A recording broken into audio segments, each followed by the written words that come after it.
do. The morning song. That's always the morning song getting us going. It is Friday, August 28th, almost at a month.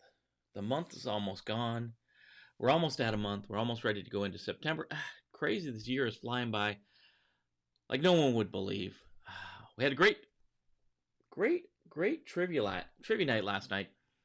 Ralph and Alex walked away again with the top prizes.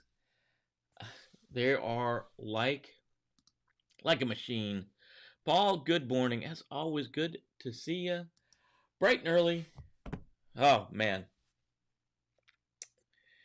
It's Friday. So that means 4 for Friday. Your top 4 news articles we're going to talk about in the world of cybersecurity and risk management. That's what we're going to cover.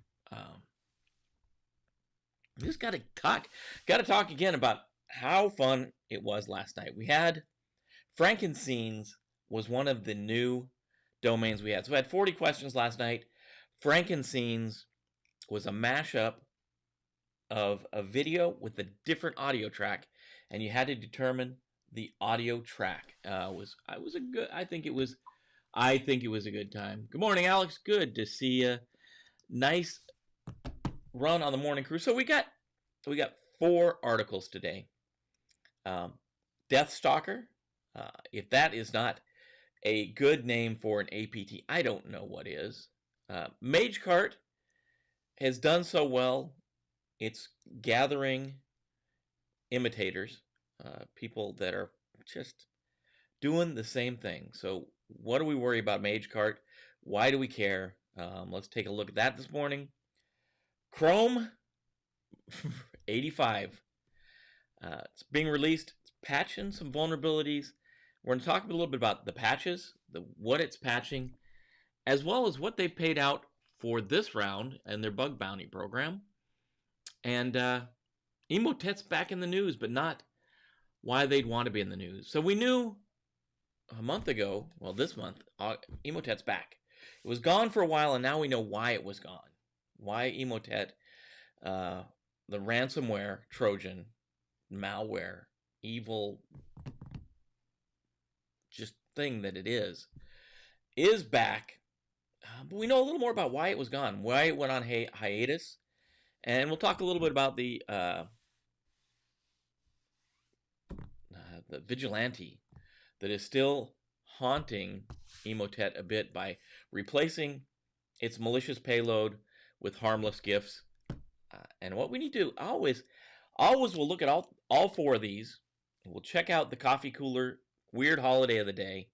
And we'll talk about why these are important to you. And as always, why it's important to you, your friends, your family, your coworkers, the people you support at work, and what we can do about it. I do have to ask you, as always, if you can hit that subscribe button, hit the bell to be notified. Important if you can like the video, if you like it. Of course, I don't want you to like it if you don't. If you don't like it, obviously don't hit the like button. But I hope you do like it. Hope you like the content we're putting out. Hope you like what we're talking about every day. This is a community. It's a security community. It's a risk community. It's a cyber community where we all get together and talk about these events, events of the day, what's going on and why they're important to you. It is Red Friday, so we got the Red Friday shirt on. Remember, everyone deployed. And we have our one red coffee cup. I don't have my matching red coffee cup because it has been absconded by my lovely bride. You do know Alex is collecting these red coffee cups. He's got the big one. He's got the big one. He's got the 20-ounce one. He's got the 30-ounce one. Not Alex, but Ralph. Alex is very good about donating his stuff right back to the cause. It's good. It's a good group of folks we have out there building good things for the community. So let's jump in. We'll jump in and talk about the news. We'll talk about what's going on in the cyber world on the 28th of August. So hang out. We'll do the intro and we'll be right back.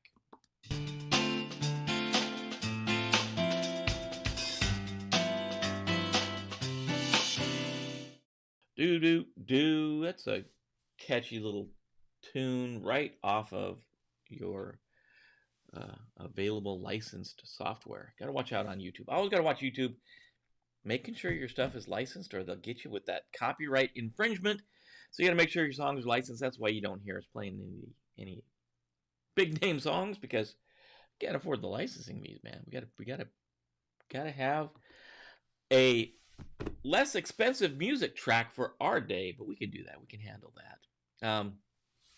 First up, Cyware Social. We love Cyware Social. They put out good articles, good, concise, to the point articles. They're talking about the DeathStalker APT, or Advanced Persistent Threat, and its attack on SMBs, and that's the small and medium-sized businesses, with cyber espionage tools. So Kaspersky research discovered that the DeathStalker APT, a sophisticated hacker for hire group, is launching large-scale commercial cyber espionage campaigns against targets spread across Europe to Latin America. And obviously, we know a lot of times we're focused on those things in the United States, but it's a global economy. It doesn't really matter. If bad guys going after someone in Europe, they could easily switch their targeting area to the United States. That's the way of the world today. So, DeathStalker, they say DeathStalker the mercenary. You know why they're going to say it's mercenary? They're for hire, right? They've been active since 2012. That's been a long time. You don't hear about them a lot, but it's a long time for an APT to be out there. DeathStalker APT has been attacking small and medium-sized businesses, as well as larger businesses and government organizations. They could just as easily say DeathStalker's attacking anyone they can get a target on. Researchers have linked the DeathStalker's activities to 3 earlier tracked malware families: PowerSing, EvilNum, and JannyCub. They're after private sector groups, law offices, wealth consultancy firms, financial technology companies. Those are their 3 main targets. So if you're in one of those target groups, if you're out there today, that's one of the folks you support, or that's one of the organizations you run or own or whatever, know you are in the primary scope of the DeathStalker folks.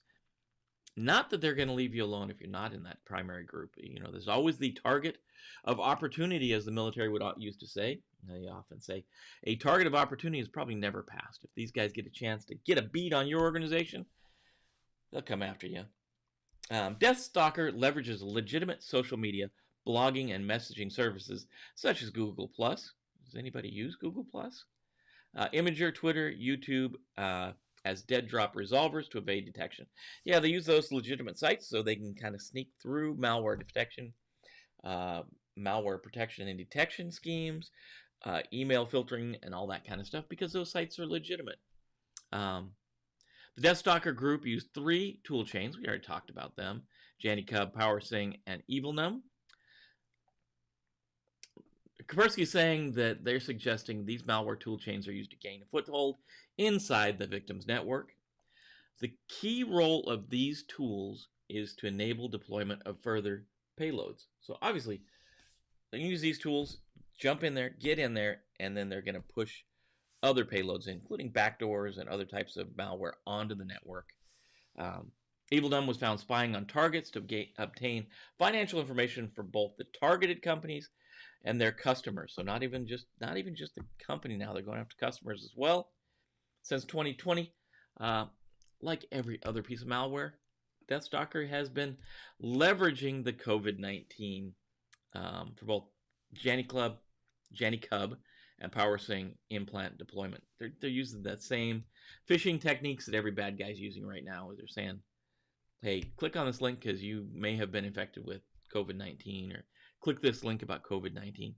Whatever social engineering way they're trying to come in, they're coming in trying to use that social media, trying to get you to be worried about COVID-19. So these guys, in a way, they're like the Decepticons that we've talked about before, because they're hacker for hire groups. These hackers are emerging as a unique player on the cyber threat landscape. So we have to think about how are these guys getting in? How are they getting in? It's talking about, using COVID-19. They're talking about using these different social engineering methods to get in. So that leads me to believe you're normally using phishing, spear phishing, whaling, phishing, those campaigns to try to get into your network. So obviously we have to prepare our end users for protecting against these attacks. Our biggest defense against these social engineering attacks is training our end users to look for them. We put technological defenses in place, right? We can put things like mail filtering and malware filtering and that kind of stuff in place.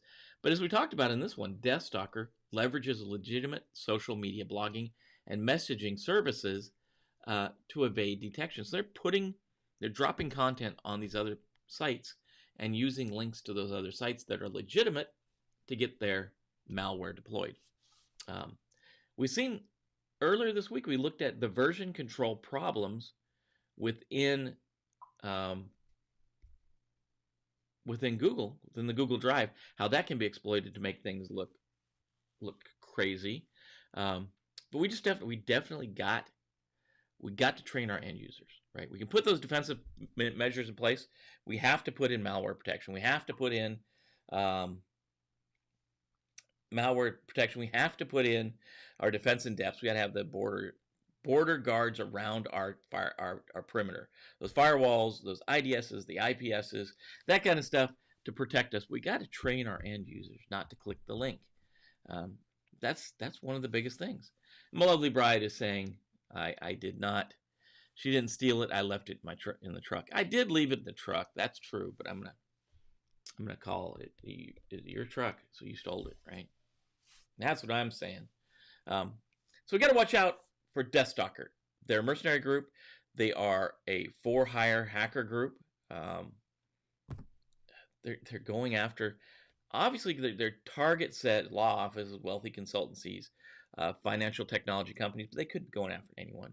They could go after anyone as a target of opportunity. They want to get on your network. They want to use your resources. So many things they can do. They can lock up your data if they want to use a ransomware attack. They can steal data. They can use your network as part of a botnet. There's all kinds of things they can do once they can get in because they're for hire. Almost anything goes for a for hire group like these guys. So watch out. We have to watch out for them. Speaking of watch out, Magecart.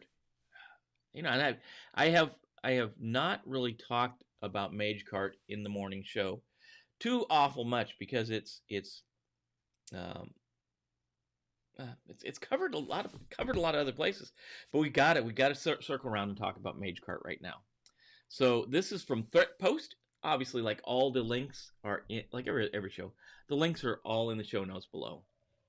The Magecart threat group has dominated headlines for its use of malicious JavaScript code, which is injected into e-commerce websites to exfiltrate customer payment card data, but new research points to a growing industry of underground forums, so-called sniffers, being advertised and sold and also regularly updated.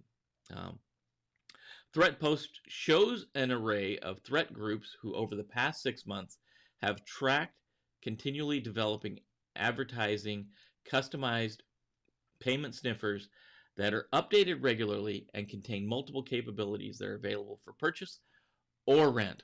So Magecart was the first real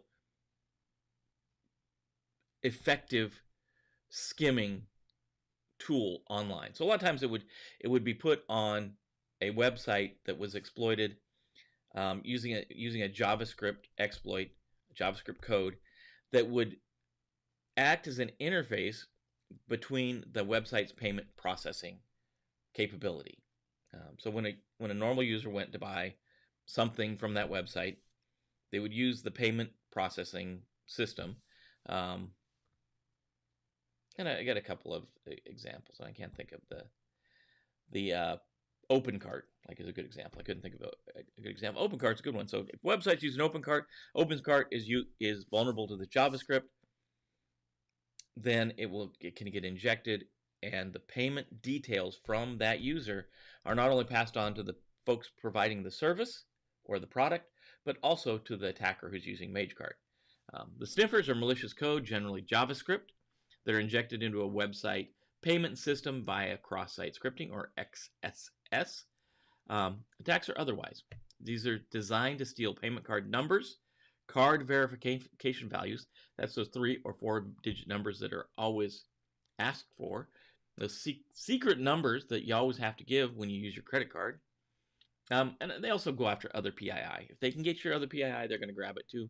Because, as we've talked about, PII in itself, your personal information, is valuable too.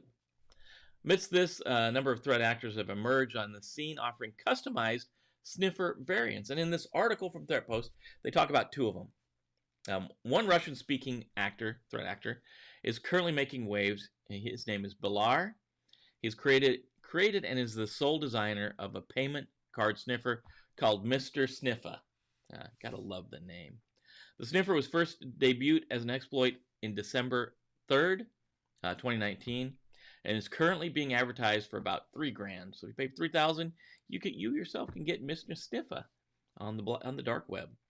The package includes unique way of receiving, implementing, and executing malware code, cross-browser obfuscation, data transfer, an admin panel that possesses the ability to defeat brute force and DOS attacks, and for $3,000 you also get 24/7 support and flexibility for customer needs. So they are full service. This guy, it's one guy running this whole thing, running Mr. Sniffer, Bilar. He's got a help desk. He's got updated code. He's got 24/7 support.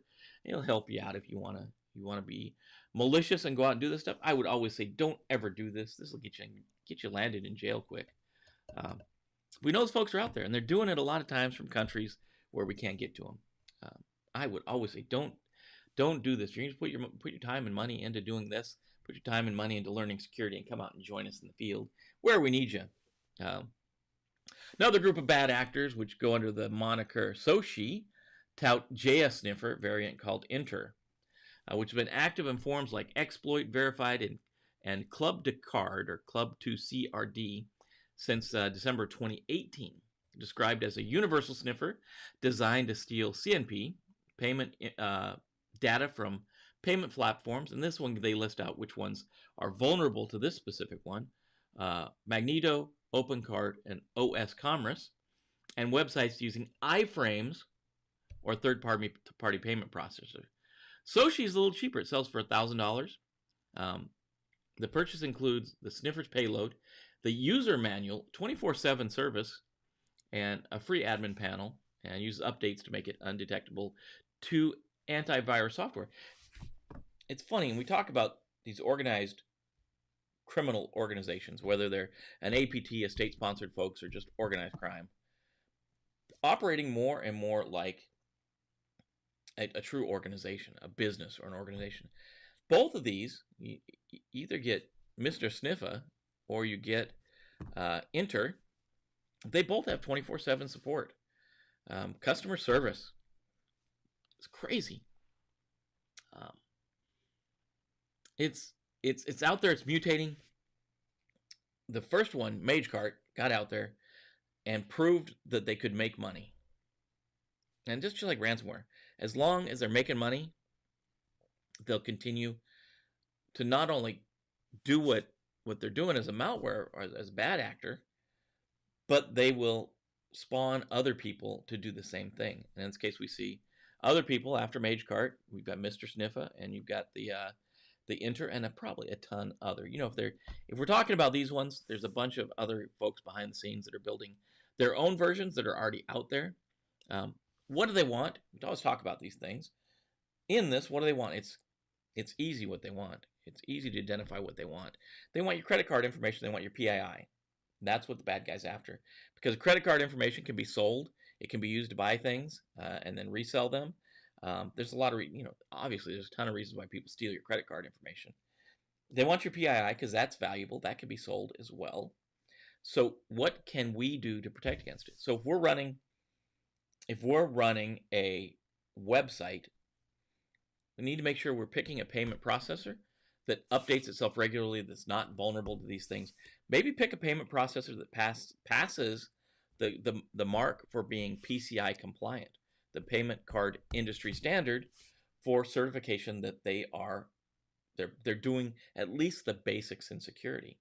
And I would say at least the basics, make sure they don't have cross-site scripting code errors in the way they process a credit card or in the way their interface works.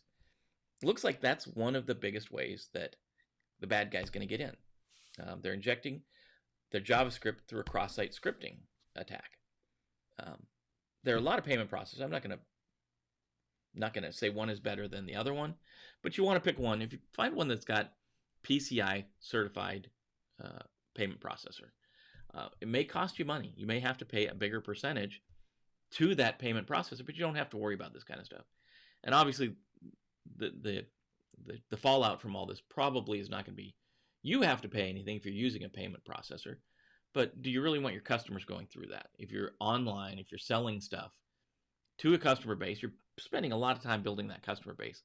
The last thing you want to do is have them have their credit card information breached from your site. So what do we do as a customer?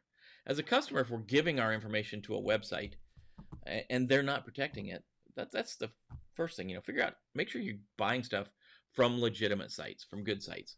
The other thing is keep track of your credit score. There are too many places right now that will give you access to credit score monitoring for free. Most banks will alert you if there's something weird going on in your credit card. So make sure you're monitoring what's going on in your credit card. That's how we protect ourselves. If we're in charge of a website that's doing payment processing, that's selling stuff online, make sure we're using a payment processor that I would say go for one that's PCI certified, payment card industry. And that's interesting. That's MasterCard, Visa, and American Express got together and said, here's our minimum set of standards we want. Websites have to, or the payment processor has to go through a certification process to prove that they're doing the minimum amount of security required. And that's what we want. We want to make sure they're doing the minimum, at least the minimum. Some of these folks aren't even doing that. So that's what I'm saying. That's how we protect ourselves from this Magecart stuff. Keep track of what's going on with your finances. Chrome is in the news today. This one's fairly short. Chrome 85 was released in the stable version with 20 security fixes, including patches for 14 vulnerabilities disclosed by external researchers. This is that bug bounty program. So the first of them, CVE 2020-6558, is an insufficient policy enforcement in iOS. The second one that's at the high level is CVE 2020-6559, free after use vulnerability in the API. No bug bounty was paid for the first vulnerability, and it has to. Google's deciding how much they're paying for the second vulnerability. But in this basket of goodness that's coming out with Chrome 85, Google paid 10 grand to bug bounty folks. The highest went to Nadja Eugentheim from Unix.de for reporting CVE 2020-6560, which is insufficient policy enforcement in autofill. If you're using autofill, we know that. So what's all included in this? 7 medium bug bounties, 5 low-risk flaws. They also earlier mentioned that they fixed another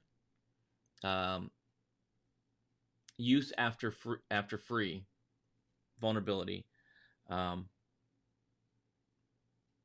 it's also slid into this one, CVE 2020-6492 CVS. Looked at a CVSS score of 8.3. Pretty high on the CVSS score. We know that goes to 10. 10's the highest you can get on that thing. This is 8.3. So issue described as free after use. Read exists in the web GL component. Fails to properly handle objects in memory. An attacker is able to successfully exploit the vulnerability, could execute arbitrary code in the context of the browser process. And this was discovered by Cisco researchers. They identified the bug in Chrome 81.0.4044.38 stable and the dev version as well. They're all listed in the article in the show notes. The vulnerability specifically exists in Angle, a component layer between OpenGL and Direct3D that Chrome uses on Windows systems. So we know that's a Windows vulnerability. An adversary could manipulate the memory layout of the browser in a way that could gain control of the use after free exploit, which could ultimately lead to arbitrary code execution. A couple of weeks ago, Google addressed another flaw and angle, namely the CVE 2020-6542, a high-severity vulnerability that affects the use after free bug that could be exploited through setting up malicious websites hosting code to be executed on the victim visit. And in that case, Google paid 10 grand just for that one to their bug bounty. So 10 grand for that one, 10 grand for the other ones wrapped up in this update. Still don't know the second vulnerability, the second high vulnerability, this use after free in the presentation API was reported by Lu Wei and Wu Zhengzai, Transit Security. So big thing here, there's bugs in your Google code. Update your Chrome. Update Chrome. Get it updated. Get it ready to go. Matt is here. Good to see you again, Matt. Well, hello, Matt, to you. Orientation Day. Congratulations. Orientation on a Friday. That's okay. I'm all for it. Orientation on Friday. Well, congratulations. Have a fun orientation day. Hopefully it's not too bad of a drive to the new hangout. And what I've been waiting to talk about. This is our headliner for tonight. Emotet. Emotet is back. And we know Emotet was around doing its thing. Emotet is normally a ransomware Trojan that goes after financial institutions. And when it gets there, it encrypts the data, steals the data, encrypts the data, and charges ransom to get that information back. It was gone for about 4 months. We didn't know what happened to Emotet. It just disappeared. It stopped exploits, and for about 4 or 5 months, it was just gone. It disappeared off the face of the internet. I was like, well, what happened to Emotet? Where did it go? Where did this evil ransomware go? Because Emotet, they were charging up to $1 million to release the encryption keys for folks to get their data back. So Cyber Social is talking about, this kill switch for defense. So vulnerabilities and exploits, often bad news for product users. However, malware can also have flaws that can be used by security researchers to defeat the malware. Researchers at Binary Defense found one exploitable vulnerability in a prolific and highly successful Trojan malware called Emotet. So what these guys found is they found that there was a buffer overflow in the Emotet code that either could be deployed before the infection, before Emotet did its thing, kind of like they're saying, the article saying like a vaccine, or if you identify that Emotet is on your network encrypting data or stealing data, you can use this exploit mid-infection like a kill switch to just kill Emotet. So in August 2020, researchers disclosed developing version 1 and version 2 of the kill switch EmoCrash, and distributed it to defenders around the world on February 12, 2020, with strict instructions not to post publicly. So I kept it secret. The kill switch was alive from February 6th to August 6th, about the time Emotet was silent. Emotet developers, being good developers like they should be, sent out a core loader update to remove the vulnerable registry code. They're patching their system, thereby disabling the kill switch. So we have the same, funny, we're talking about these organizations like a legitimate business, right? So they have identified, they did some vulnerability management. They scanned their code. They realized we've got a buffer overflow. They stopped using the code. They took it offline. They fixed the code. They fixed the buffer overflow, and then they re-released it. That's when it came back. That's when it came back this month, back live. So mid-August, after disabling the kill switch, Emotet resurfaced rapid rate with more sophisticated features and capabilities. They started using, like everyone else, they used the COVID-19 as lures to get businesses in the United States and UK to open the email. They found malware was found using stolen attachments along with hijacked email conversation threads, which included fake extortion emails. The last part is interesting. This bullet they point out is interesting. If they can exploit a machine, say Bob in finance, his machine, they've built their code to pull documents off of Bob's computer and use those in the email and to pick up on threads that Bob already had to spread. So we know our defenses for a lot of this phishing, a lot of social engineering. We think about don't open email if you are not expecting. If you don't know who it's coming from, don't open it. If it's an attachment that looks funny, don't open it. What these guys did at Emotet, they said, pick up on a thread that's already happening, dump one of the documents that's already on the exploited user's computer into the email and infect it with Emotet. So now as the user that you've been well trained, you're like, if I get a weird email from outside the company, I'm not opening it. If I get a weird attachment I'm not expecting, I'm not opening it. But this is a conversation Bob and I have been having, and it's got an attachment in it. I'm going to probably open it.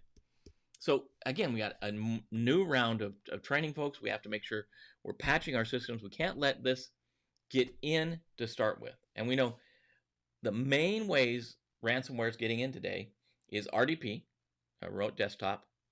So we got to secure that. We got to make sure it's secure. We're logging into it through a VPN. We're not exposing that to the internet. VPNs as well are being exploited because they're not patched. And we're seeing some of the patches that are being exploited. Patches have been available for over a year, so at least a year. So we get those things patched. And the other thing is phishing defense. So if that initial email can't get in and the person doesn't click on the initial email, then Emotet can't jump on and steal a conversation and inject itself into a conversation and steal documents from that user's desktop. So we have to keep these things from getting in the first place. So an unexpected panacea it's called out in the article. In August 2020, a mysterious vigilante started the Emotet hack operation, which was fighting the threat actors behind Emotet by replacing malicious payloads with whimsical GIFs and memes. GIF, let's start a war over that. So what they're doing is Emotet, the way Emotet works, it's a distributed distribution system. And when it attacks a computer, it calls out to pull the malicious code down. So it'll call out to generally a exploited website, a website that has been already attacked and is already owned by the Emotet folks. It's already now it's been turned malicious. And then the attacked system, the system that's going under the attack, will pull down the rest of the exploit code. So what this vigilante did is he found all these places that Emotet was posting their malicious code, and he replaced it all with like weird GIFs of different things. So this way, when you got exploited and the program Emotet went to run to pull down the malicious code, it pulled down Rick Ashley or something singing. It pulled down a GIF of SpongeBob. It pulled down whatever. Obviously, the Emotet guys were quick to figure that out too. And then it's been kind of this game of they go around exploiting other websites, dropping their payload other places. This vigilante goes around trying to find them, replacing them. They change the GIF back out with the bad payload. This guy goes back in. It's just this back and forth. So, bottom line, through Emotet's distribution spam, though Emotet's distribution of spam was defeated for a short duration, the operators were not inactive. Through this time, they proceeded to focus on further improving the features and capabilities. Thus, users are recommended to stay cautious of this notorious malware that's very much still alive. Emotet is very much alive. Just like in The Mummy, Emotet comes back from the dead, back out there to do bad harm. These guys have been asking, some of the ransomware is $1 million. They'll go attack a big company. Give me $1 million. And if they weren't making money, they wouldn't be doing it. And I'm not saying it's right or wrong for an organization to pay the money. That's obviously a risk-based decision they have to make. A lot of times it's not just the encryption of the data. It's the malware actor, the bad actor, will steal your data. And even if you recover, even if you have a solid recovery plan and you have a backup tape that's going to a backup system that's going to back up and recover all of your data, so you don't need them to decrypt it. You've got it all backed up. Even if that happens, a lot of these malware actors, these bad actors, will steal your data first, and they'll post it publicly on a website. And that's kind of the two-pronged attack they get you on, is even if you can recover from it, they may post your data, and that could be a serious thing as well. So you might have to pay just because of that. So we have to keep them out to start with, you know. And again, it's malware protection, it's defense in depth, it's having a perimeter firewall, it's starting to look at things like zero trust, and obviously educating your end user. Why they want in? Why does the Emotet actors want in? They want in to encrypt your data, to steal your data, because they make money off of that. That's why. Let's catch up on what's going on in the conversations here. Matt, they were moving and shaking. Yeah, somebody was playing host to them and not knowing. Free hosting. Yeah, that's exactly what they're doing. 3.8 million. Yeah. It's a lot of money. That's what's that, Matt? That's the average to recover from one of these attacks, right? It's a lot of cash. So you're paying the money out. Man, there's a lot we have to worry about today. That's why we need the quality, skilled, trained, critical thinking, security folks, cyber folks, risk management folks. If you're out there if you're doing the job, if you're doing it every day, we're here to support you. We're backing you up, giving you the information you need. That's why we need you to subscribe, hit the bell to be notified. We love that stuff. Comment. Love the comments. Matt's going to say, learned it from me. I just rebroadcast the news. This stuff we see on the news every morning is what we get to talk about. That's what we get to talk about here. So that wraps us through the 4 for Friday. Today is National Bowtie Day. There's actually a website, nationalbowtieday.com. They want you to use the hashtag National Bowtie Day to join in the fun. Obviously, I'm not wearing a bow tie today. I knew a guy that wore bow ties all the time.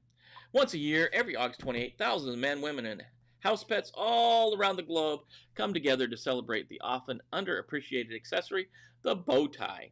Whether you love this style for its retro cool factor or quirky connotations, National Bowtie Day marks the one day a year when the bow tie reigns supreme.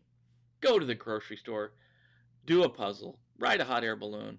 If you're wearing a bow tie, you're celebrating. Then it gives you some information. Get yourself a bow tie. It's got steps in there, including a video on how to tie one of these dang things. And I could never get it. And my lovely bride will tell you, she got me a couple. I tried tying them till my hands were cramped up.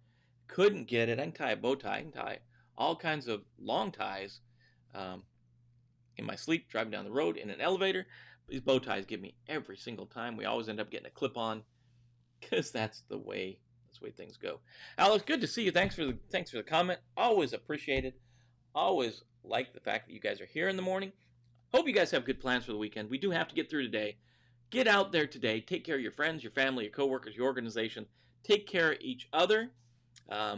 Make sure you're doing that. That's what we got to do.